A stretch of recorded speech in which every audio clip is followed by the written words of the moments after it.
Bismillahirrahmanirrahim. Assalamualaikum warahmatullahi wabarakatuh.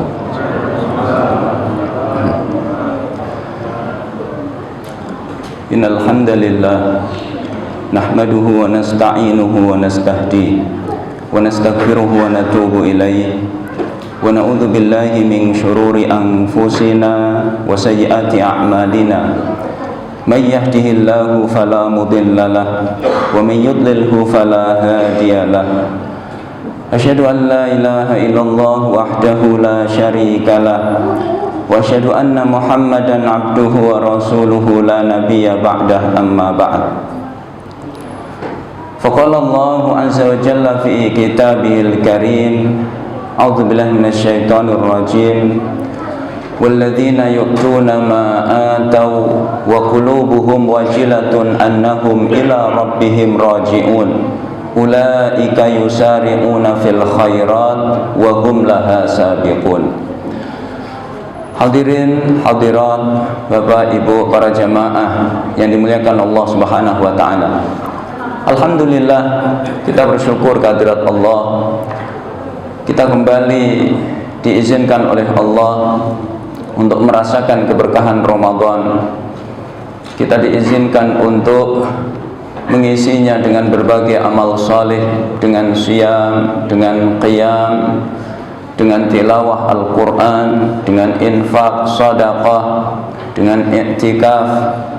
Mudah-mudahan seluruh amal saleh kita diterima oleh Allah Subhanahu wa taala. Salawat dan salam tidak lupa kita haturkan pada suri tauladan kita Rasulullah Muhammad sallallahu alaihi wasallam, pada keluarga, pada sahabat.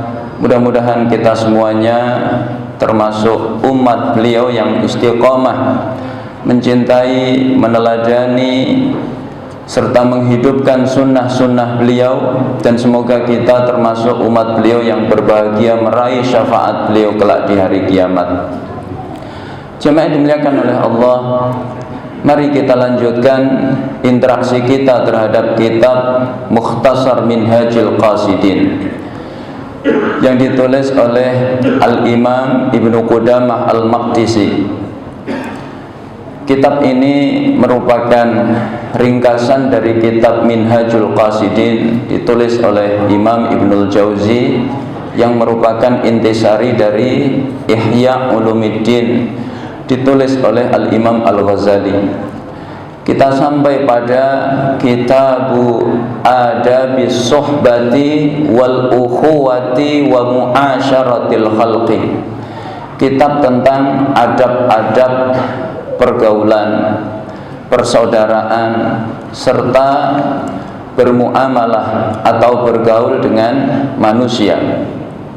Sebuah pembahasan yang sangat penting untuk menjadi renungan kehidupan kita, karena sesungguhnya kita hidup di dunia itu tidak hanya melakukan aktivitas yang sifatnya hablum minallah, tapi juga hablum minan nas.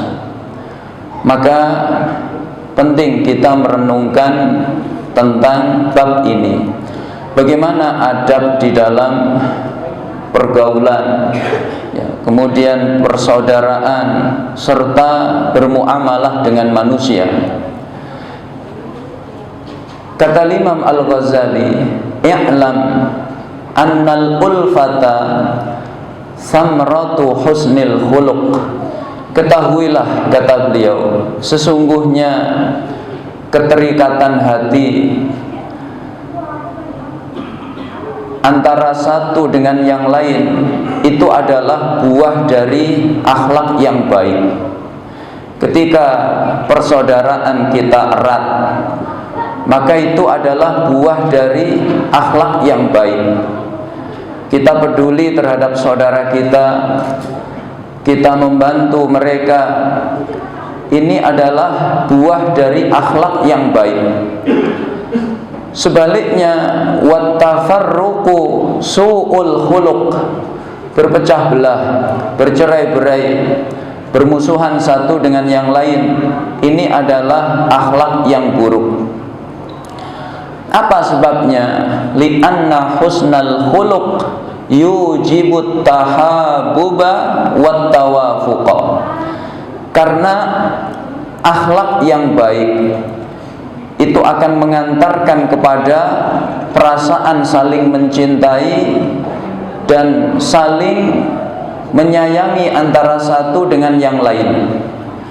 Maka jemaah yang dimuliakan oleh Allah, ketika Rasulullah SAW berhijrah ke Madinah, maka setelah beliau melakukan tahapan binaul masjid, membangun masjid, beliau membangun Masjid Quba, kemudian membangun Masjid Nabawi, maka fase berikutnya adalah at-ta'akhi bainal muhajirin wal ansar, mempersaudarakan antara kaum muhajirin dengan kaum ansar. Ini fase setelah binaul masjid. Jadi seolah-olah setelah mengeratkan hablum minallah, hubungan manusia dengan Allah Subhanahu wa ta'ala, maka yang terpenting setelah itu adalah mengeratkan hati sesama manusia. Maka sejarah mencatat bagaimana persaudaraan kaum muslimin hari itu adalah persaudaraan yang sangat erat, bahkan melebihi hubungan saudara kandung. Rasulullah persaudarakan Sa'ad ibnu Rabi' dari kalangan Ansar dengan Abdurrahman bin Auf. Maka terjadi hubungan persaudaraan yang luar biasa. Bagaimana sejarah bercerita, Sa'ad bin Rabi' itu menawarkan seluruh miliknya. Wahai saudaraku Abdurrahman, aku punya 2 rumah. Silahkan kamu lihat mana yang kamu suka, sudah buat kamu saja. Aku punya 2 kebun. Silahkan kamu lihat mana yang kamu suka, buat kamu saja. Bahkan kata beliau, aku punya 2 istri. Silahkan kamu lihat mana yang kamu suka, nanti aku ceraikan. Kalau sudah habis masa iddahnya, silahkan kamu nikahi. Ini terjadi sebelum turun ayat hijab. Begitu ayat hijab sudah turun, maka tidak boleh laki-laki melihat wanita yang tidak halal baginya. Begitu persaudaraan di tengah-tengah kaum muslimin. Maka ini penting. Ini adalah pilar-pilar kemenangan umat. Maka tidak butuh waktu lama. Sebelumnya kaum muslimin lemah, terusir dari Makkah. Hanya butuh waktu 2 tahun, mereka bangkit menjadi umat yang kuat. Mereka berhasil mengalahkan musuh-musuhnya. Dan ini ditandai dengan kemenangan kaum muslimin dalam perang Badar tahun kedua Hijriyah di bulan Ramadan. Ini pentingnya ukhuwah. Jadi keterikatan hati antara satu dengan yang lain, ini adalah bentuk akhlak yang baik. Wasu'ul khuluqi yuthmirut tabaghudha wat tadabur. Sebaliknya, akhlak yang buruk itu buahnya adalah saling membenci dan saling bermusuhan satu dengan yang lain. Maka ulama-ulama dulu khawatir sekali dengan perselisihan yang terjadi di tengah kaum muslimin. Mereka bersungguh-sungguh di dalam menyatukan saf-saf kaum muslimin. Terkadang mereka rela meninggalkan pendapat pribadinya demi menyatukan umat. Saya kasih contoh, Pak. Zaman sahabat adalah Abdullah bin Mas'ud radhiyallahu anhu. Ini salah satu ulamanya sahabat. Beliau saat itu sholat di Mina, ya, di musim haji. Maka sunnahnya kalau sholat di Mina, ya, ketika musim haji itu diqashar tanpa jamak. Jadi zuhur 2 rakaat, nanti asar 2 rakaat, ya, kemudian isya 2 rakaat. Tapi saat itu di zaman Khalifah Utsman bin Affan, Utsman bin Affan ini menjadi imam. Dia menunaikan sholat secara itmam, tidak qashar, ya. Jadi 4 rakaat, 4 rakaat, 4 rakaat. Maka Abdullah ibnu Mas'ud ditanya oleh sebagian sahabat, ya, bukankah engkau mengatakan sholat, ya, di Mina itu di musim haji diqashar, tapi Anda tadi tidak diqashar, mengikuti Utsman bin Affan yang sholat 4 rakaat. Apa jawaban Abdullah ibnu Mas'ud? Kata beliau, al-khilafu syarrun, berselisih itu jelek, ya. Maka beliau mengorbankan pendapatnya demi tidak terjadi perselisihan di tengah kaum muslimin. Kemudian di zaman ulama-ulama kita juga seperti itu, ya. Imam Syafi'i satu hari safar bersama murid-muridnya. Maka begitu waktu subuh, beliau mampir di masjid yang jamaahnya itu bermadzhab Hanafi. Hanafi itu tidak kunut subuh, mazhab Syafi'i kunut subuh. Maka jamaah masjid itu karena melihat ada ulama besar, Imam Syafi'i dipersilahkan menjadi imam. Murid-muridnya senang. Kali ini mazhab kita yang menang karena imamnya guru kita. Nanti mazhab Hanafi itu akan ikut kunut bersama imam kita. Rupanya begitu Imam Syafi'i ngimami sholat subuh, beliau tinggalkan kunut. Setelah sholat, murid-muridnya bertanya, wahai imam, Anda mengatakan kunut subuh itu sunnah. Sunnahnya, ya, sunnah ab'ab, yang kalau lupa itu diganti dengan sujud sahwi.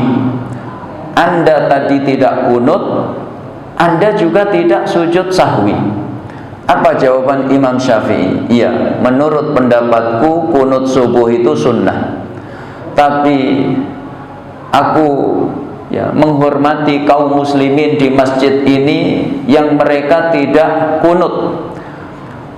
Memelihara ukhuwah, merapatkan saf kaum muslimin, menyelamatkannya dari perpecahan itu wajib. Jadi aku dahulukan yang wajib di atas yang sunnah. Maka kalau cara pandang kita seperti itu, insya Allah kita hari ini selamat dari perpecahan, ya. Jamaah dimuliakan oleh Allah. Wala yakhfa ma fi husnil khuluqi minal fadli.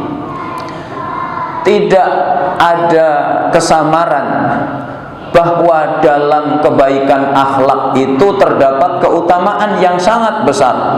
Wal ahaditsu dallatun ala dzalik. Hadis-hadis Nabi bercerita tentang itu, ya. Jadi akhlak yang baik ini keutamaannya sangat besar.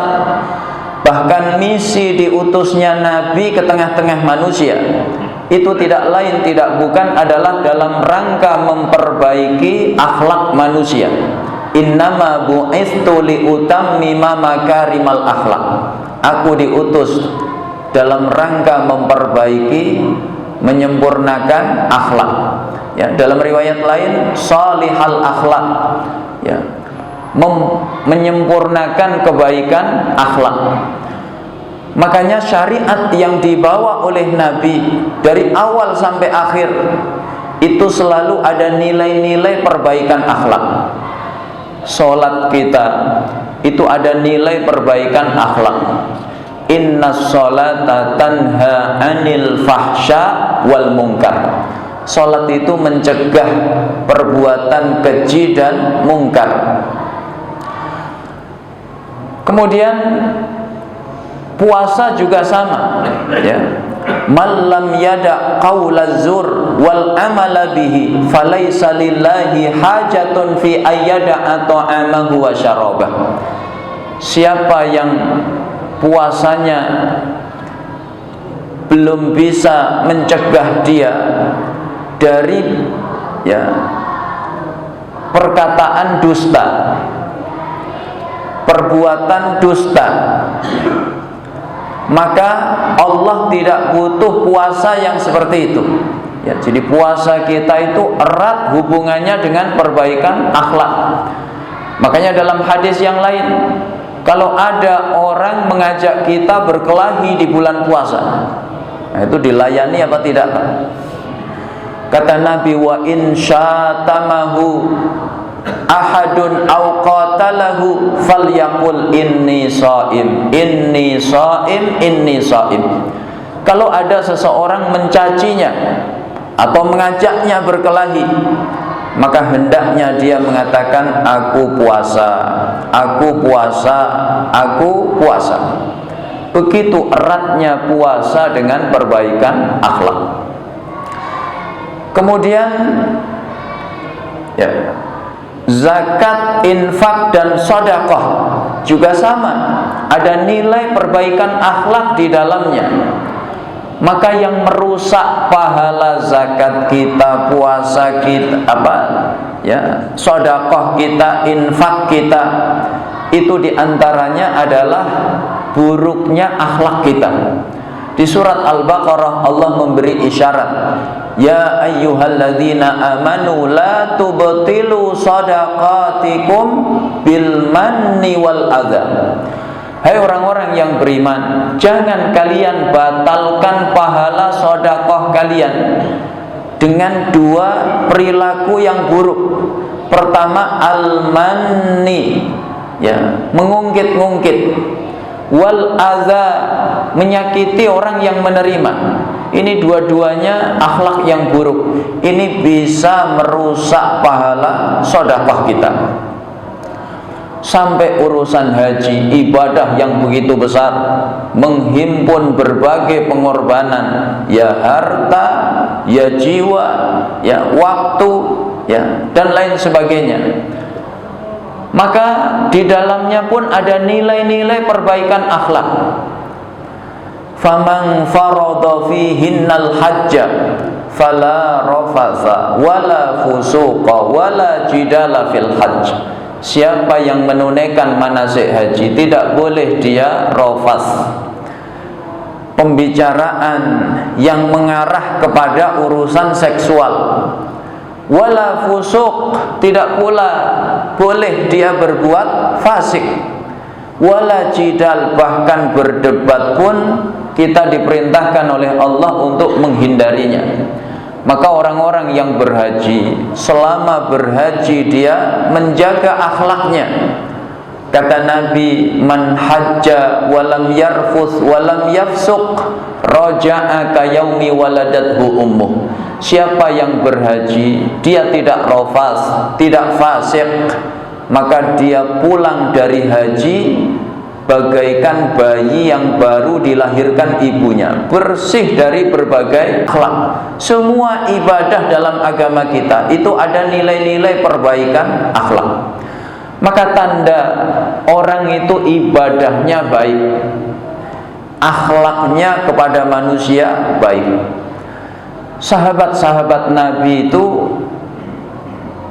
manusia-manusia yang tidak cuma baik hablum minallahnya, tapi juga hablum minan nasnya.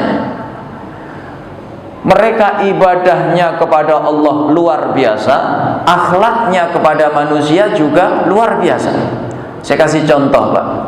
bagaimana ya sejarah itu mencatat ibadah-ibadah para sahabat itu luar biasa. Rasanya kalau kita hari ini mencontohnya belum tentu bisa.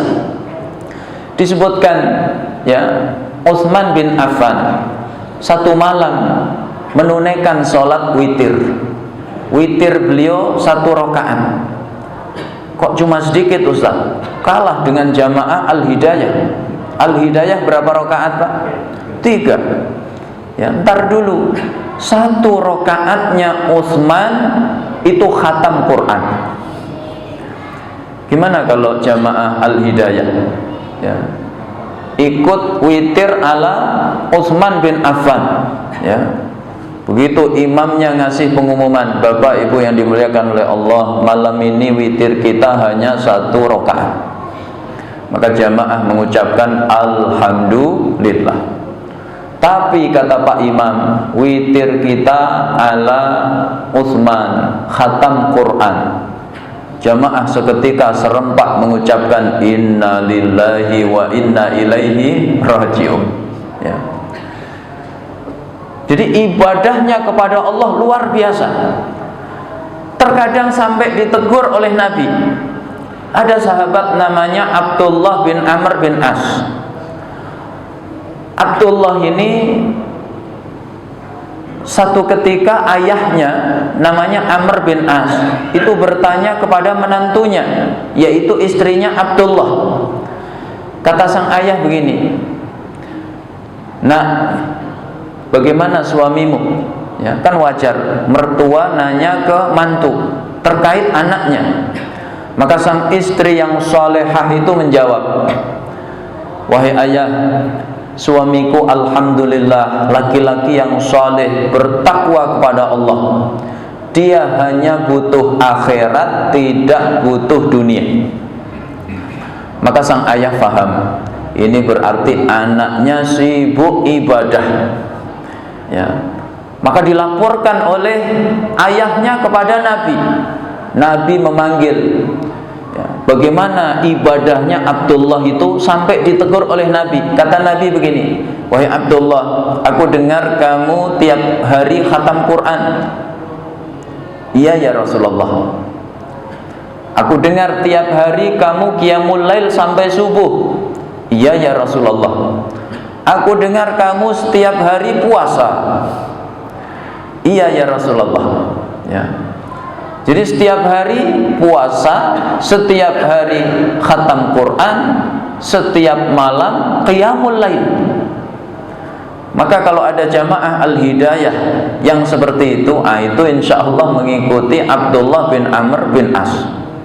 Abdullah ditegur oleh Nabi terkait puasa. "Kenapa kamu tidak puasa 3 hari sebulan? Ya, dalam sebulan itu 3 hari saja. Bukankah satu kebaikan dilipat gandakan 10? Jadi kalau kamu puasa sebulan 3 hari saja, kamu seperti puasa sebulan penuh." Apa kata Abdullah? Ya, Abdullah nawar Pak. Sama seperti kita suka nawar. Cuma bedanya Abdullah itu nawarnya ke atas, kita nawarnya ke bawah. Kata Abdullah begini, "Ya Rasulullah, tolong tambah lagi, aku masih kuat." Kata Nabi, "Ya sudah, puasalah Senin, Kamis." Kata Abdullah, "Ya Rasul, tambah lagi, aku masih kuat." "Ya sudah, kalau begitu puasa Dawud, sehari puasa, sehari berbuka. Nggak ada yang lebih afdal dari itu." Terkait khatam Quran, ya, kata Nabi, "Kenapa kamu tidak khatam sebulan sekali saja?" Nah, ini favorit kita Pak. Jadi rupanya yang kita sukai hari ini ada dalilnya. Ya, one day one juz. Kata Abdullah, "Tolong tambah ya Rasul, aku masih kuat." "Ya sudah, sebulan 2 kali." "Tambah lagi ya Rasul, aku masih kuat." "Ya sudah, sebulan 3 kali." Kata Abdullah, "Tambah lagi ya Rasul." "Ya sudah, seminggu sekali." Nawar lagi, "Ya Rasul, tambah lagi, aku masih kuat." "Ya sudah, 3 hari sekali khatam, jangan kurang dari itu." Ya. Maka sebagian ulama menghukumi makruh khatam kurang dari 3 hari secara terus menerus. Tapi kata Imam Ibnu Rajab Al-Hambali, kalau dalam rangka mengejar kemuliaan tertentu, kemuliaan Ramadan, kemuliaan tempat, ya, Masjidil Haram, Masjid Nabawi, Bapak Ibu sedang umrah misalnya, itu boleh khatam kurang dari 3 hari dalam rangka mengejar kemuliaan waktu atau kemuliaan tempat. Maka inilah yang dilakukan oleh ulama-ulama zaman dulu. Kalau Ramadan mereka khatam berkali-kali. Kita sering dengar dalam sejarah, ya, di zaman tabi'in, Qatadah rahimahullah di luar Ramadan khatam seminggu sekali. Begitu Ramadan 3 hari sekali khatam.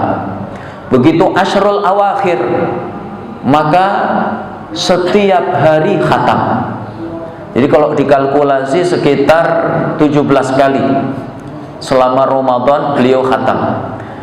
Kemudian Sa'id bin Jubair, ya, ini masih di zaman tabi'in. Sa'id bin Jubair kalau Ramadan itu 2 hari sekali khatam. Berarti selama Ramadan 15 kali khatam. Bagaimana ulama-ulama mazhab? Imam Abu Hanifah itu disebutkan kalau Ramadan setiap hari 2 kali khatam. Imam Malik, ya, tidak disebutkan berapa kali khatamnya, tapi dikatakan wa kana Malik bin Anas yafirru min majlisihi wa mujalasatin nas liyuqbila 'alal Qur'an. Adalah Imam Malik bin Anas. Kalau Ramadan itu menutup majelisnya. Beliau punya majelis rutin di Masjid Nabawi, kajian hadis. Ditutup sama beliau. Beliau menghindari ketemu manusia, beliau pilih menyendiri untuk baca Quran. Imam Syafi'i diceritakan muridnya Rabi' bin Sulaiman Al-Muradi, wa kana Syafi'i yakhtimul Qur'ana fi Ramadan 60 khatmatan. Kemudian Imam Bukhari kalau Ramadan itu setiap siang khatam sekali. Begitu malamnya habis tarawih beliau baca 10 juz. Maka kalau dikalkulasi, ya, berarti 3 malam sekali khatam. Berarti malamnya selama Ramadan 10 kali khatam, siangnya 30 kali khatam. Total 40 kali Imam Bukhari khatam Quran di bulan Ramadan. Kira-kira dari sekian banyak pilihan ini, jamaah, ya, Al-Hidayah itu pilih yang nomor berapa, Pak? Ya, nomor berapa kira-kira? Ya. Jadi mereka hebat dalam soal hablum minallah, tapi juga hebat dalam soal hablum minan nas. Nabi kalau Ramadan disebutkan oleh Abdullah bin Abbas, karena Rasulullah sallallahu alaihi wasallam ajwadan nas bil khair. Nabi manusia yang paling dermawan terhadap kebaikan. Wa kana ajwada ma yakunu fi Ramadan. Kedermawanan beliau lebih dahsyat lagi kalau di bulan Ramadan. Kana ajwada bil khair minar rihil mursalah. Nabi itu lebih dermawan terhadap kebaikan dibandingkan angin berhembus. Kenapa perumpamaannya angin berhembus? Angin berhembus itu tidak pilih-pilih, semuanya kebagian. Begitu kedermawanannya Nabi, sudah enggak pilih-pilih lagi, semua dikasih, ya. Maka disebutkan sifat Nabi itu diantaranya la yaruddu sa'ilan, tidak pernah menolak orang yang minta. Siapapun minta dikasih. Satu kali Nabi diberi pakaian yang baru, pakaiannya bagus, maka Nabi menerimanya karena Nabi butuh. Lalu Nabi baru memakainya sekali, tiba-tiba ada sahabat yang nyeletuk, ma ahsana hadza ya Rasulullah, alangkah bagusnya baju yang engkau pakai ya Rasulullah, uksuni bihi, berikan kepadaku. Nabi langsung buka, langsung memberikannya kepada sahabat tadi. Ya, kalau bapak ada yang seperti itu, tanggal 1 Syawal habis sholat Id ketemu kawan, taqabbalallahu minna wa minkum, kata kawannya, Masya Allah, bagus banget gamis antum, ya, koko antum, peci antum. Kira-kira bapak kasih apa tidak? Ya, kalau bapak kasih, nah, itu berarti akhlaknya Nabi. Ibnu Umar radhiyallahu anhuma ketika Ramadan itu dermawannya Masya Allah. Beliau pulang dari masjid sholat maghrib itu nggak sendiri. Beliau bawa fakir miskin yang beliau temui di masjid, dibawa pulang ke rumah, maka diajak iftar bersama, ya. Kemudian kita mundur di zaman ulama. Gurunya Imam Abu Hanifah namanya Syekh Hamad bin Abi Sulaiman. Syekh Hamad ini kalau Ramadan dermawannya luar biasa. Setiap hari beliau memberi iftar kepada fakir miskin itu 500 orang selama Ramadan. Begitu Ramadan selesai, kemudian kaum muslimin sholat Id, 500 fakir miskin yang diberi iftar setiap hari ini dikumpulkan oleh beliau, diberi masing-masing, ya, THR. Berapa Pak? 100 dirham. Begitu dermawannya orang-orang soleh di zaman dahulu kalau di bulan Ramadan. Makanya Imam Asy-Syafi'i menyimpulkan, uhibbul jud fi Ramadan iqtidaan bi Rasulillah sallallahu alaihi wasallam. Aku menyukai kedermawanan di bulan Ramadan dalam rangka mengikuti Rasulullah sallallahu alaihi wasallam. Nah, jamaah dimuliakan oleh Allah, apa saja keutamaan akhlak, ya, yang baik di dalam hadis-hadis Nabi? Faqad ruwiya min hadisi Abi Darda radhiyallahu anhu anin Nabi sallallahu alaihi wasallam annahu qala. Diriwayatkan, ya, dari hadis Abu Darda bahwa Nabi bersabda, ma min syai'in athqalu fi mizanil mu'min yaumal qiyamah min khuluqin hasan. Rawahu Tirmidzi wa sahhahahu. Tidak ada sesuatu yang lebih berat di mizan seorang mukmin di hari kiamat melebihi akhlak yang baik. Jadi akhlak yang baik ini nanti timbangannya di mizan itu berat. Dan salah satu fenomena kiamat, ya, yang wajib kita imani yaitu tentang mizan. Selain ada mahsyar, ada haud atau telaga, maka ada, ya, kitab atau catatan, kemudian ada mizan, timbangan.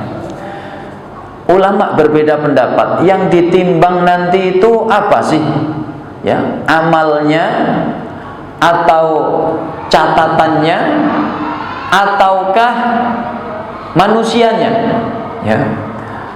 Ulama beda pendapat dalam 3. Sebagian mengatakan amalnya, sebagian mengatakan catatannya, sebagian mengatakan manusianya. Masing-masing ada hadisnya, ya, ada dalilnya. Kebanyakan mengatakan yang ditimbang itu amalnya, berdasarkan banyaknya dalil-dalil, ya, diantaranya dalam Al-Quran, faman ya'mal mithqala dzarratin khairan yarah wa man ya'mal mithqala dzarratin syarran yarah. Siapa yang mengerjakan kebaikan meskipun hanya sebiji sawi, dia akan mendapati balasannya. Begitupun sebaliknya. Maka dari ayat ini isyarat yang ditimbang itu apanya, Pak? Amalnya. Demikian pula hadis ini. akhlak yang baik itu nanti timbangannya berat di hari kiamat. Berarti yang ditimbang itu amalnya, ya. Pendapat kedua mengatakan yang ditimbang catatannya. Ini juga ada dalilnya, ya, hadis yang panjang tentang catatan amal. Kata Nabi, innallaha sayukhallisu rajulan min ummati yaumal qiyamah ala ru'usil khalaiq. Nanti Allah akan membebaskan salah seorang umatku di hadapan seluruh makhluknya di hari kiamat. Maka orang ini diberi oleh Allah 99 catatan. Kullu sijillin maddul basar. Setiap lembar catatan itu sejauh mata memandang. Orang ini pesimis karena melihat catatannya itu merah, ya. Kebanyakan isinya itu amal yang buruk. Begitu dia lihat langsung pesimis, ya. Seperti santri begitu hari terima rapot, dia buka rapotnya merah semua. Itu kira-kira pesimis apa optimis, Pak? Pesimis sudah, ya. Zaman saya ada tidak naik kelas. Kalau sekarang naik kelas semua. Jemaah dimuliakan oleh Allah. Orang ini pesimis. Maka Allah mengingatkan kebaikannya. Innalaka indana hasanatan wahidah. Kamu masih punya satu kebaikan di sisiku. Apa itu? Dia pernah mengucapkan la ilaha illallah. Fayuqta lahu bitaqah maktubun fiha la ilaha illallah. Maka Allah beri dia kartu tertulis di situ la ilaha illallah. Orang ini masih pesimis. Ya Rabb, ma hadhil bitaqah amama hadhis sijillat.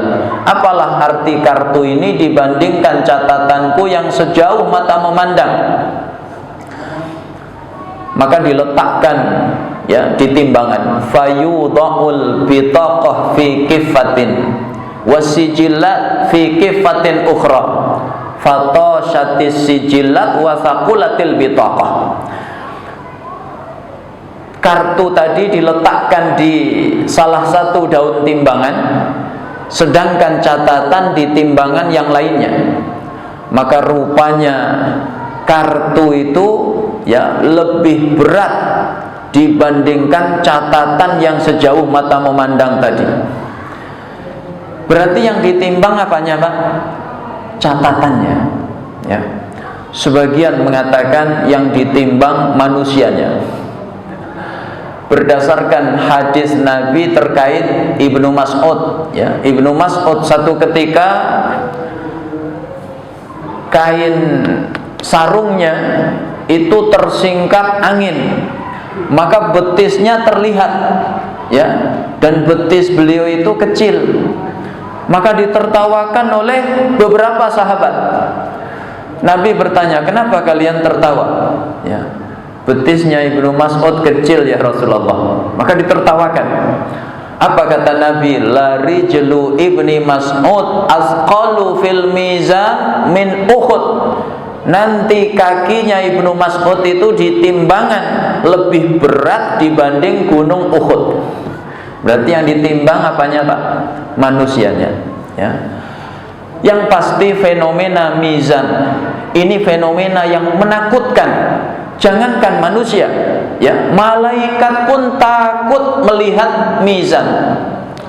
Malaikat yang enggak punya dosa itu ketakutan. Mereka berkata, subhanaka ya Rabb, ma abadnaka haqqa ibadatik. Ya Allah, maha suci Engkau, kami belum beribadah kepadanya. Apa? Yusabbihuna laila wan nahar la yafturun. Malaikat itu bertasbih siang malam, tidak pernah futur, tidak pernah lelah, tidak pernah bosan. Itu saja masih takut ketika melihat mizan. Maka salah satu yang memberatkan timbangan kita nanti adalah akhlak yang baik. Wa fi hadisin akhar, di hadis yang lain, inna ahabbakum ilayya wa aqrabakum minni majlisan yaumal qiyamah ahasinukum akhlaqan. Sesungguhnya orang yang paling aku cintai di antara kalian, yang paling dekat majelisnya denganku kelak di hari kiamat, yaitu yang paling baik akhlaknya. Jadi nggak main-main jaminannya. Dekat dengan Nabi di surga Allah Subhanahu wa taala. Orang-orang soleh dulu kalau memotivasi kaum muslimin agar beramal saleh, itu motivasinya nanti kalian di surga ketemu Nabi. Maka sudah cukup bagi kaum muslimin hari itu untuk berlomba-lomba dalam amal soleh. Maka kalau kita ingin berkumpul di surga bersama Nabi, itu pastikan akhlak kita baik, ya, terhadap sesama kaum muslimin. Wa inna abghadakum ilayya wa ab'adakum minni majlisan yaumal qiyamah masawikum akhlaqan. Sebaliknya, orang yang paling aku benci di antara kalian, yang paling jauh majelisnya dariku kelak di hari kiamat, yaitu yang paling buruk akhlaknya. Ya, maka kita berusaha, ya, untuk memperbaiki akhlak kita.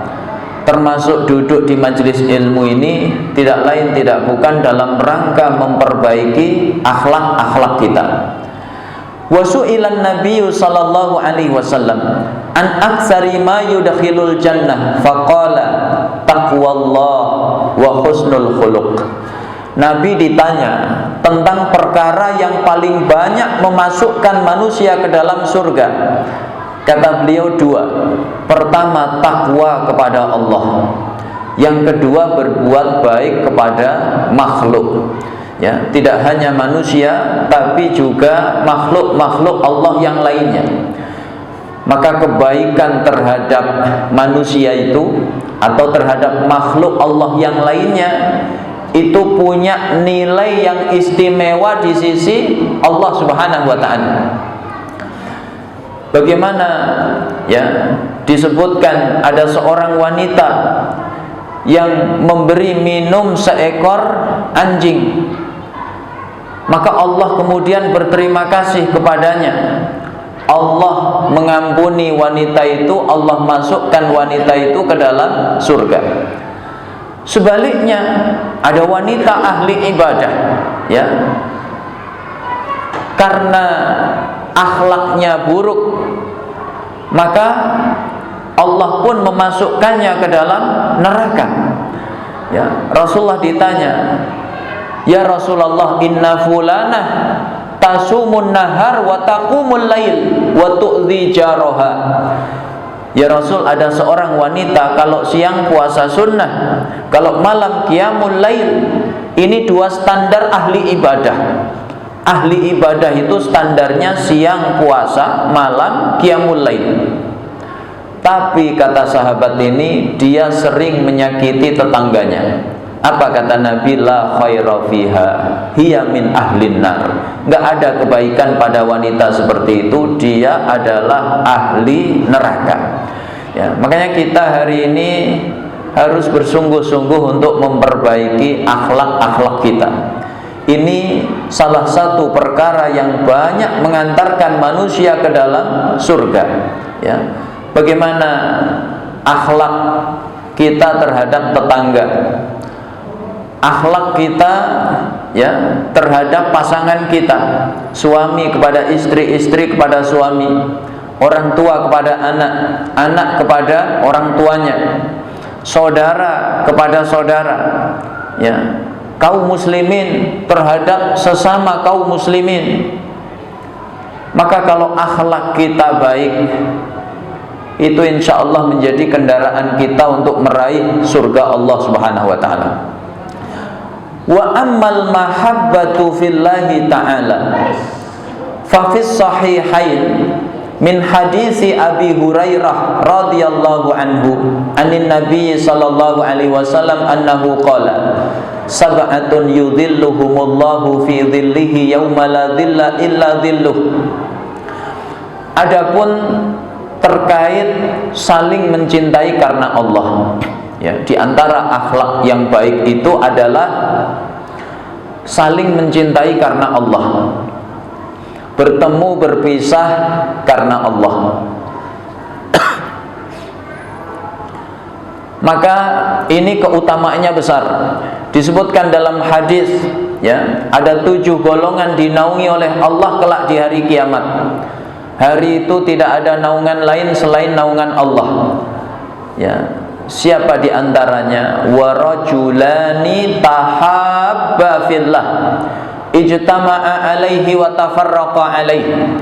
2 orang yang saling mencintai karena Allah, bertemu berpisah karena Allah, maka akan dinaungi oleh Allah di hari kiamat dengan naungannya, di mana hari itu tidak ada naungan lain selain naungan Allah Subhanahu wa taala. Ya. Maka pastikan pertemuan kita dan perpisahan kita itu semata-mata adalah lillah, karena Allah. Maka kita masuk salah satu 7 golongan ini, ya.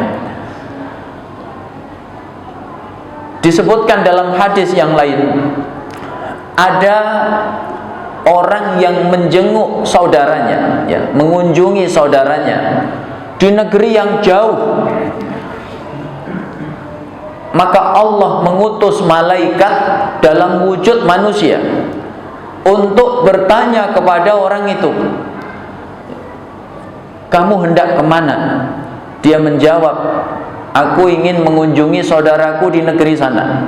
Kata malaikat itu, kenapa kamu mengunjungi saudaramu di negeri sana? Apa kamu membutuhkan sesuatu darinya? Ya, barangkali kamu mau hutang misalnya. Kata orang itu, la, tidak. Illa anni uhibbuhu fillah. Aku mengunjungi saudaraku semata-mata karena aku mencintainya karena Allah. Malaikat itu kemudian berkata jujur, inni rasulullahi ilaik. Aku ini malaikat diutus oleh Allah kepadamu. Innallaha qad ahabbaka bima ahbabtahu fi. Kamu, ya, dicintai oleh Allah. Allah mencintaimu disebabkan cintamu kepada saudaramu karena Allah Subhanahu wa taala. Ya. Ini pentingnya kita, ya, menjaga persaudaraan kita.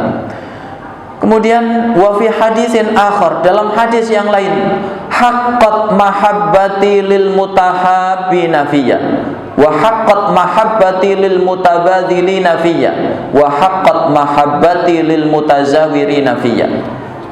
Telah wajib cintaku, kata Allah, ini hadis qudsi, kepada orang yang saling mencintai karena aku, dan telah wajib cintaku kepada orang yang saling memberi karena aku, dan telah wajib cintaku kepada orang yang saling berkunjung satu sama lain karena aku. Ya, ini pentingnya kita bersungguh-sungguh menjaga persaudaraan kita. Itu dicintai oleh Allah. Dan cinta Allah itu nikmat yang mahal, yang generasi terbaik dulu rela mengorbankan pengorbanan yang besar. Yang penting dicintai oleh Allah Subhanahu wa taala. Ada yang mengorbankan hartanya, ya, bahkan harta terbaiknya. Abu Talhah itu punya harta yang paling beliau cintai, ya, yaitu kebun kurma yang letaknya persis di depan Masjid Nabawi, ya, di zaman Nabi. Ya, sekarang sudah masuk ke dalam area Masjid Nabawi. Di kebun itu ada mata air yang airnya itu segar. Nabi sering minum dari mata air itu. Maka ini harta yang paling dicintai oleh Abu Talhah.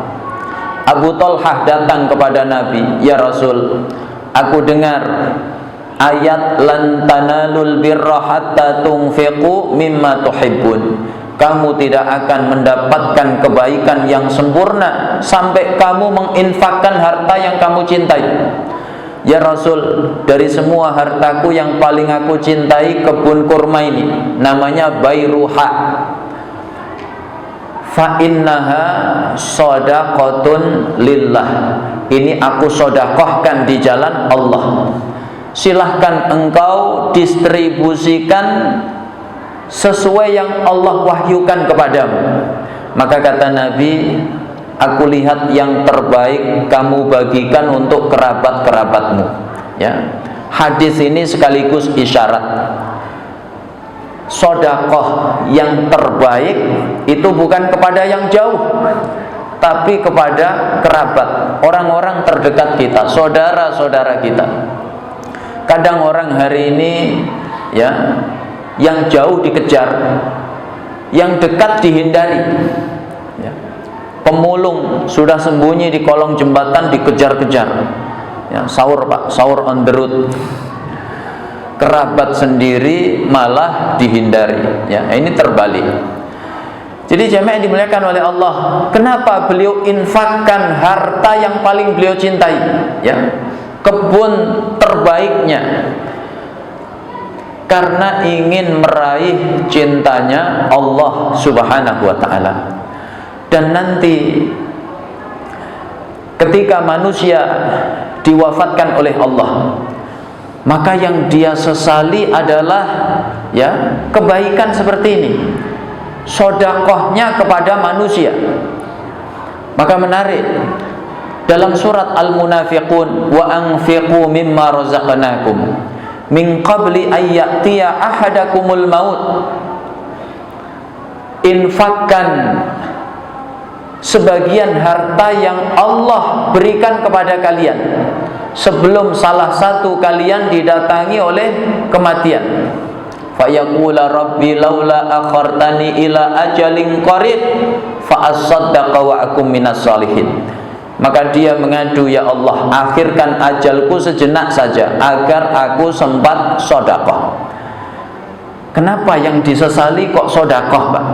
Ya. Menarik.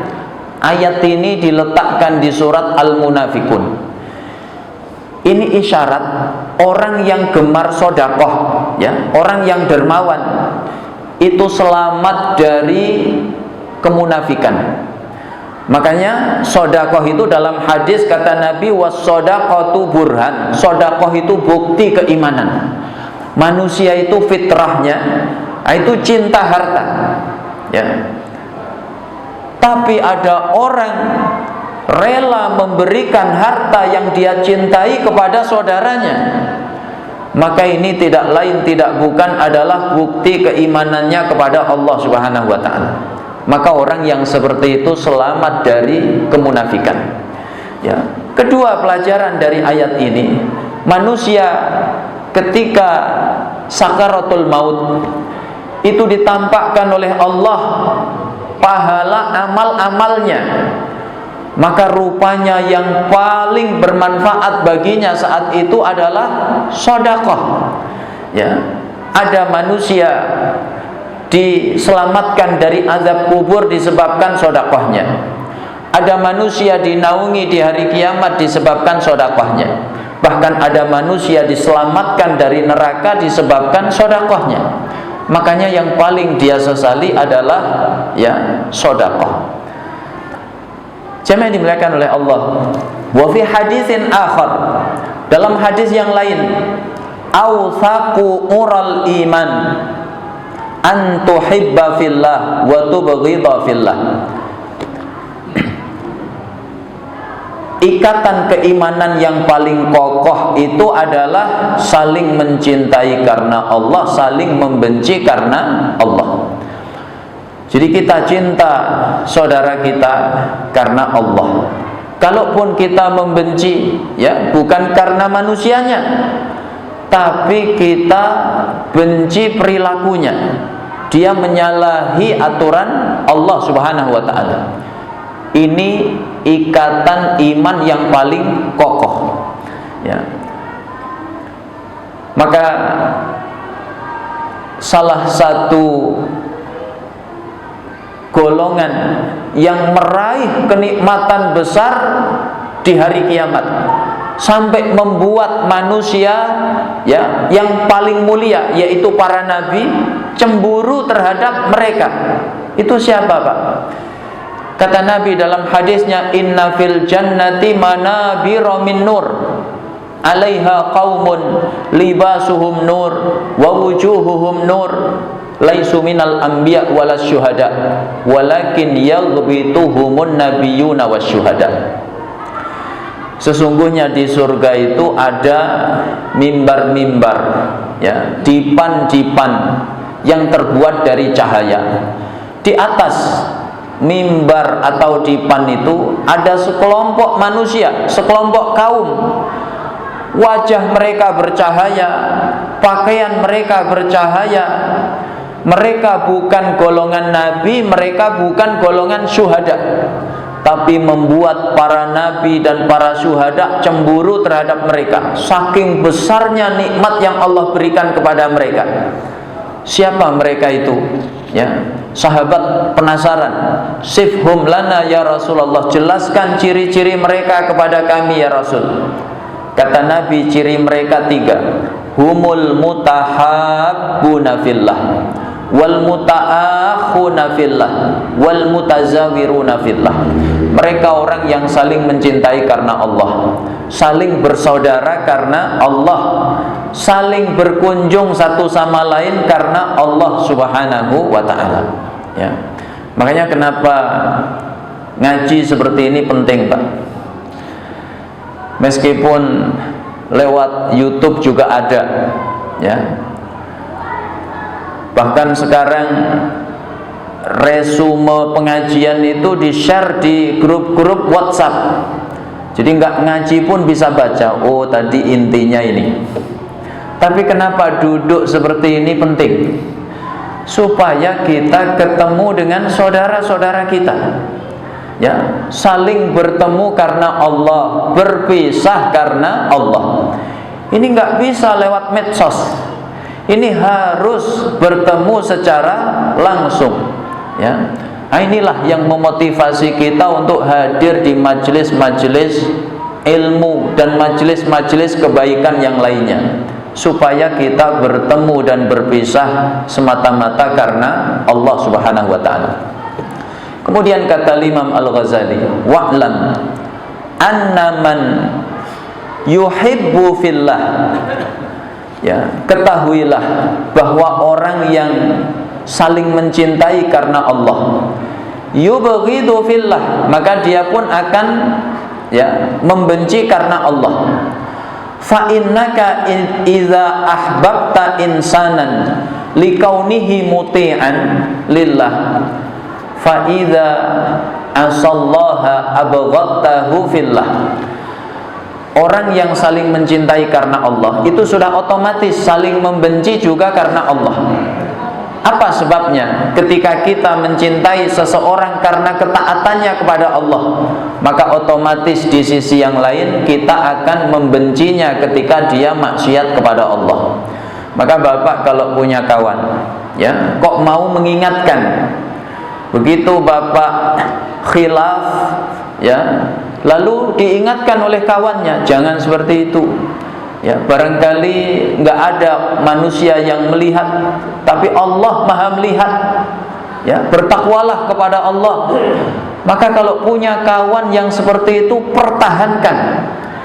Ini kawan, ya, yang mengantarkan kita menuju surganya Allah Subhanahu wa ta'ala. Begitu kata Imam Syafi'i, kalau kamu punya kawan yang mengingatkanmu kepada kebaikan, mencegahmu dari keburukan, pegang erat-erat kawan seperti itu. Itu kawan yang akan mengantarkan kita ke surga. Ya, kadang orang berkawan hari ini itu maunya didukung terus. Sekalipun salah itu diingatkan kawannya, memerah wajahnya, setelah itu ketemu nggak saling sapa. Ada apa tidak, Pak? Ya. Padahal hakikat kawan yang baik itu adalah yang kalau kita berada dalam kebaikan, dia mendukung dan memotivasi. Sebaliknya kalau kita khilaf, maka kawan yang baik itu mengingatkan kita, ya. Li'anna man ahabba li sababin abghadha li wujudi dhiddihi.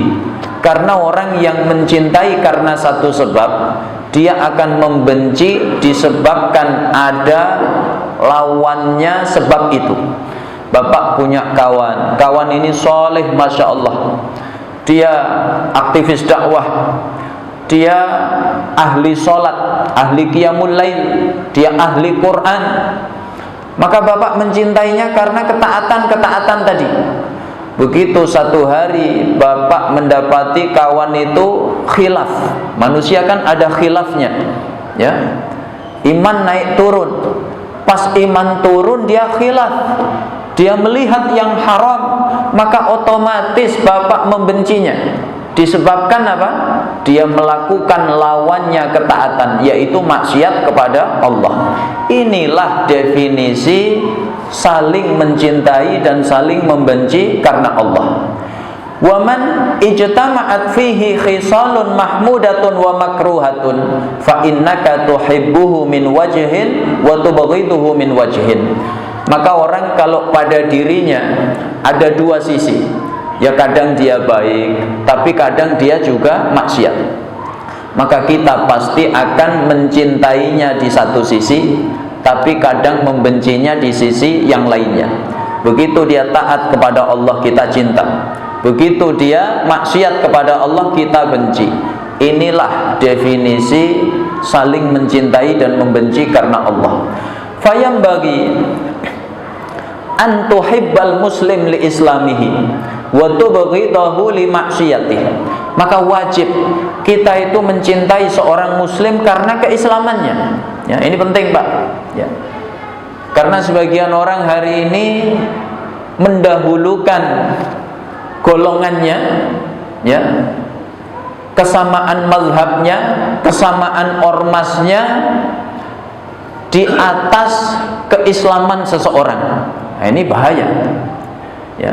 Makanya kata Imam Ghazali, kita wajib mencintai seorang muslim dikarenakan keislaman dia.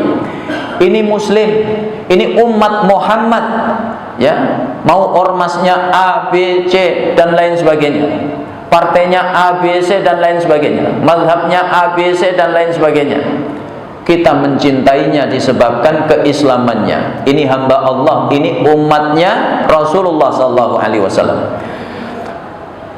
Wa tubghiduhu li maksiyatih. Kalaupun kamu membencinya, itu karena maksiatnya. Jadi begitu dia sudah tidak maksiat, maka hilang kebencian kita. Kalau kita membenci seseorang bukan karena kemaksiatannya, tapi karena manusianya, itu setelah itu mudah bersaudara lagi apa susah, Pak? Susah, ya. Fatakuna ma'ahu ala halatin mutawassitatin bainal inqibad wal istirsal. Maka kita selalu berada di posisi tengah, ya, antara mencintai atau membenci, ya. Kalau dia taat kepada Allah, kita cinta. Tapi kalau dia maksiat kepada Allah, kita benci. Fa amma ma yajri minhu majral hafwah allati yu'lamu annahu nadimun 'alaiha fal aula hina idzin al ighmadu wasitru. Adapun yang menimpa, ya, sebagian saudara kita berupa kekhilafan. Kita punya kawan nih aslinya soleh, ya, pakai shot, bahkan campur obat, saking solehnya.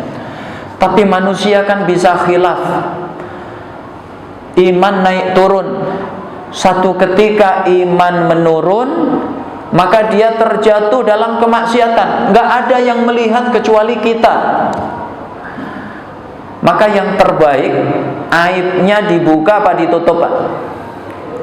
Dibuka apa ditutup? Ditutup, ya. Apalagi kita tahu dia menyesalinya, ya. Ini era teknologi informasi, antara kebaikan dan keburukan itu tipis sekali, antara maksiat dan ketaatan tipis sekali. kadang awalnya taat, endingnya maksiat. Bapak nonton pengajian di YouTube, muncul iklan, lalu Bapak klik, oh rupanya maksiat. Pas maksiat, iman turun, ya. Bapak menikmati, kawan lihat, ya. Maka setelah itu Bapak menyesal. Maka kawannya yang lihat tadi sebaiknya membuka aib apa menutup aib? Yang terbaik adalah menutup aib. Kata Nabi, man satara musliman fid dunya satarahullahu yaumal qiyamah. Siapa yang menutupi aib seorang mukmin di dunia, kelak Allah menutupi aibnya di hari kiamat. Ini penting. Era sosmed hari ini trennya itu nutup aib apa buka aib, Pak? Buka aib. Begitu ada kawan terjatuh dalam maksiat, malah di foto cekrek, ya, malah di share, ya.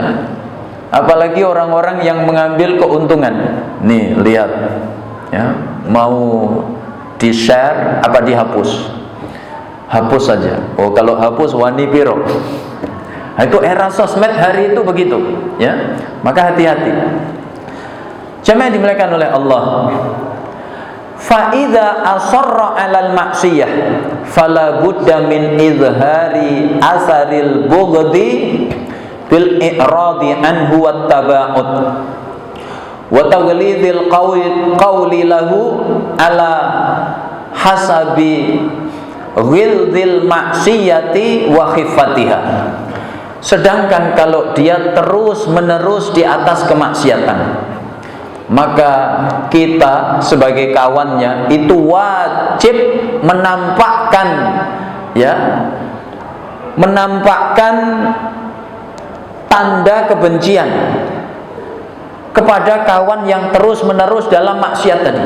Bapak punya kawan, dia dulunya soleh, ya, di kampus aktivis dakwah. Setahun 2 tahun nggak ketemu, begitu ketemu kaget, rupanya kondisinya sudah berubah drastis 180 derajat. Sekarang ahli maksiat. Nggak boleh Bapak menampakkan tanda-tanda keridhaan, ya, tetap senyum, ramah, ya, tetap mesra seperti sama-sama saat menjadi aktivis dakwah dulu. Nggak boleh. Kata Imam Ghazali, kita harus tampakkan tanda kebencian di hati kita kepadanya, ya. Bagaimana caranya? Caranya dengan berpaling, hindari, ya, ketemu dia. Kemudian wattaba'ud, menjauhi, ya. Kalau dia mendekati, kita agak menjauh. Wa taghlidil qaul, ya, bicaranya tegas sesuai dengan kadar kemaksiatannya. Supaya apa? Supaya dia tahu kalau dia berada di jalan yang salah. Buktinya apa? Kawan-kawannya membencinya, dan tanda kebencian itu tampak sehingga dia bisa menangkapnya. Maka ada kemungkinan untuk berubah. Kalau Bapak tetap mesra, tetap akrab, padahal dia di jalan yang salah, di jalan yang sesat, itu kira-kira kemungkinan taubatnya besar apa kecil, Pak? Kecil. Malah seolah-olah kita ridho dengan kemaksiatannya, ya. Inilah jamaah yang dimuliakan oleh Allah, pembahasan kita pada kesempatan yang mulia ini. InsyaAllah kita lanjutkan, ya, pada pertemuan berikutnya. Jemaah yang dimuliakan oleh Allah, di antara karakter salafun salih di bulan Ramadan, mereka punya, ya, kewaspadaan yang penuh. Kewaspadaan itu dari sebelum Ramadan, ketika hilal Ramadan terlihat, termasuk ketika sudah masuk di tengah-tengah Ramadan, bahkan sampai Ramadan berakhir, kewaspadaan itu tidak hilang. Maka di zaman salaf, kalau ada orang santai-santai di bulan Ramadan, tertawa, terbahak-bahak, itu diingkari. adalah Imam Hasan Al-Basri ketika mendapati orang tertawa-tawa santai-santai di bulan Ramadan. Apa kata beliau? Innallaha ja'ala syahra Ramadan midmaran li khalqih. Sesungguhnya Allah jadikan bulan Ramadan ini ajang perjuangannya hamba-hambanya. Yastabiquna li ta'atih. Mereka berlomba-lomba untuk taat kepada Allah di bulan Ramadan. Fasabaqa qaumun fafazu wa takhallafa qaumun fakhabu. Maka kaum yang berlomba-lomba dia akan meraih kemenangan, tapi yang berpaling santai-santai dia akan mendapati kerugian. Ya, kewaspadaan ini sampai Ramadan berakhir. Maka di zaman salaf orang tertawa di malam takbiran, ya, itu diingkari. Kata para ulama hari itu, in kana yuqbalu minhu fama hadza fi'lu syakirin wa in kana la yuqbalu minhu fama hadza fi'lul khaifin. Kalau orang itu ibadahnya diterima Allah, enggak seperti itu caranya bersyukur. Apalagi kalau ibadahnya tidak diterima Allah, tidak seperti itu caranya takut kepada Allah. Inilah kewaspadaan yang penuh karakternya orang-orang yang beriman. Maka di ayat yang saya baca di muqaddimah tadi, surat Al-Mu'minun ayat 60 dan 61, Allah jelaskan karakter orang yang beriman itu, walladzina yu'tuna ma atau wa qulubuhum wajilatun annahum ila rabbihim raji'un ulaika yusari'una fil khairat wa hum laha sabiqun. Orang-orang yang beriman itu setelah memberikan apa yang mereka berikan, sudah infak, sudah sedekah, sudah puasa sebulan penuh, sudah qiyamul lail, sudah iktikaf, sudah berlomba-lomba mencari Lailatul Qadar, hati mereka masih dipenuhi rasa takut karena mereka sadar akan dikembalikan kepada Allah. Maka karakter yang seperti ini, ulaika yusari'una fil khairat, yang bisa bersegera dalam kebaikan, wa hum laha sabiqun, dan berlomba-lomba di dalam menjalankannya. Mudah-mudahan Allah berikan kekuatan kepada kita semua untuk mampu mengisi Ramadan ini dengan amal-amal terbaik, sehingga Ramadan ini benar-benar menjadi Ramadan terbaik dalam kehidupan kita, karena kita semua khawatir jangan-jangan ini kesempatan Ramadan terakhir dalam hidup kita. Aqulu qouli hadza wa sallallahu ala nabiyyina Muhammad wa ala alihi wa sahbihi wa sallam. Walhamdulillahi rabbil alamin. Kalau ada pertanyaan saya persilahkan, ya, kalau tidak ada saya tutup. Ya, silahkan. Ustaz jelasin soal ikhtilaf, Ustaz, yang beda. Ibnu Mas'ud bilang ikhtilaf itu jelek. Tapi sampai sejauh mana ikhtilaf itu kita masih bisa tolerir, Ustaz? Misalnya kalau yang ikhtilaf masalah hilal gitu ya, awal Ramadan mungkin kita masih bisa terima, Ustaz, ya. Tapi misalnya masalah Syiah itu, Ustaz, karena kan lagi banyak yang mendukung Iran gitu, yang untuk itu, Ustaz. Apa kita juga, karena tadi Ustaz juga bilang wajib mencintai Muslim. Tapi banyak juga yang anggapnya Syiah itu bukan Muslim gitu. Jadi bertentangan. Yang pertanyaan yang berat, Pak. Jawabnya sampai jam 8. Jawabnya dimuliakan oleh Allah. Ya, khilaf yang dimaksud adalah khilaf yang berangkat, ya, dari dalil.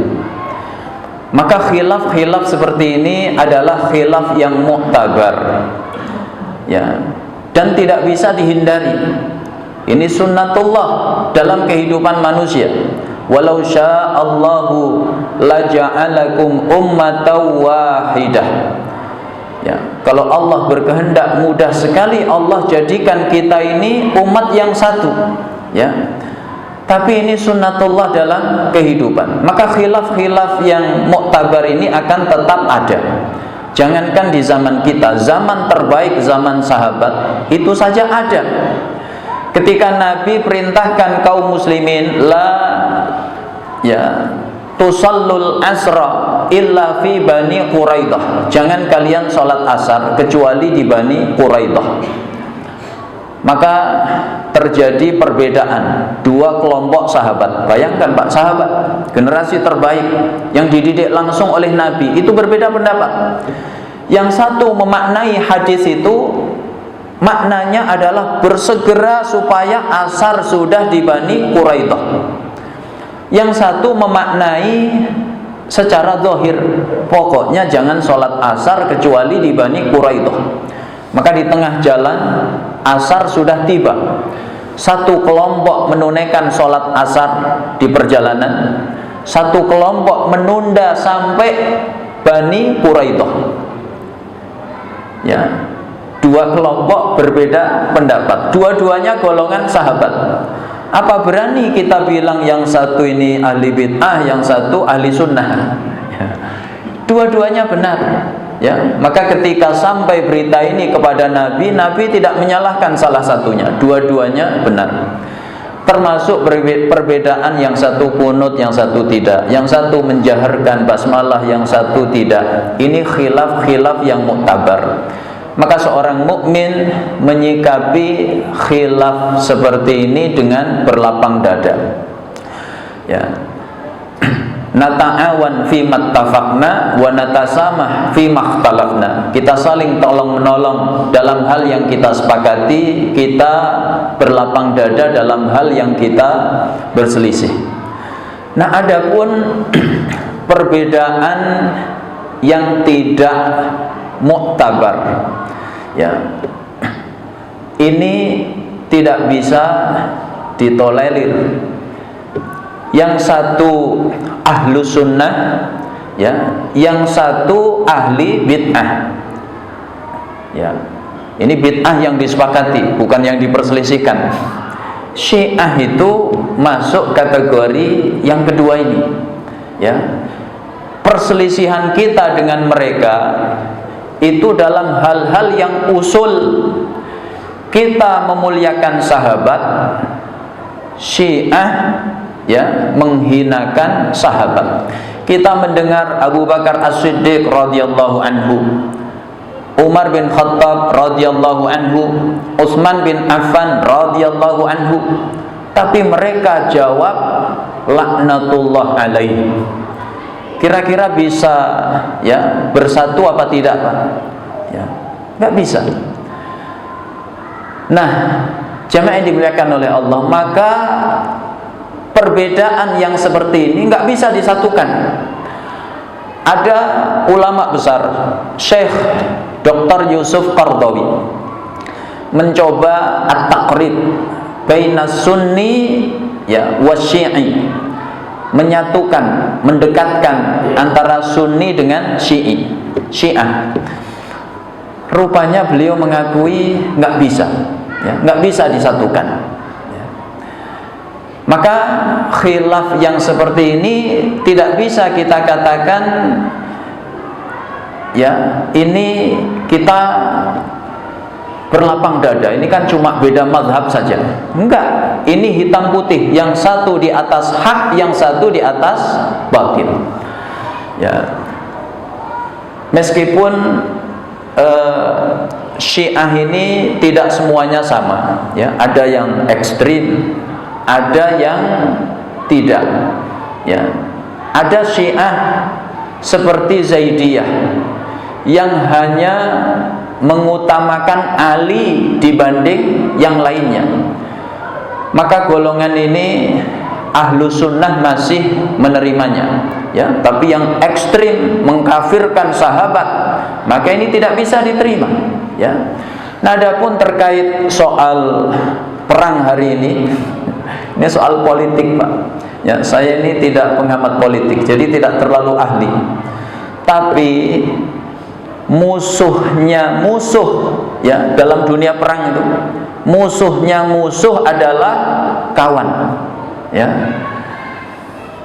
kita punya musuh, ya, Israel, Amerika, itu musuh kaum muslimin. Ini jelas tidak ada khilaf sama sekali.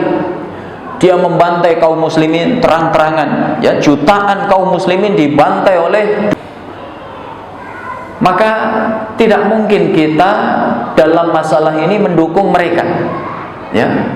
Kita dukung, ya, musuhnya, bukan karena kita setuju dengan kesesatannya, tapi karena, ya, madaratnya lebih kecil, ya, dia menyibukkan musuh kita dari menyerang saudara kita. Karena ini sibuk perang dengan Iran, maka paling tidak Palestina ya selamat dari keburukannya. Biasanya sibuk nyerang saudara kita ahli sunnah di Palestina, ini karena sibuk perang dengan Iran. Maka saudara kita di Palestina ini paling tidak Ramadan ini mereka selamat ya. Maka dalam hal ini yang lebih kecil madaratnya bagi kaum muslimin ya Iran. Nggak mungkin kita dalam perang ini dukung Amerika dan Israel ya meskipun kesesatan Syiah ini luar biasa ya, mereka juga melakukan pembantaian terhadap kaum muslimin, tapi dalam perang ini tetap yang lebih kecil madaratnya ya Iran, yang lebih kecil madaratnya. Kurang lebihnya seperti itu, wallahu a'lam bishawab. Ini barangkali kajian kita pada pagi hari ini. Kita akhiri dengan doa kafaratul majlis. Subhanakallahumma wa bihamdik, asyhadu an la ilaha illa anta, astaghfiruka wa atubu ilaik. Assalamualaikum warahmatullahi wabarakatuh.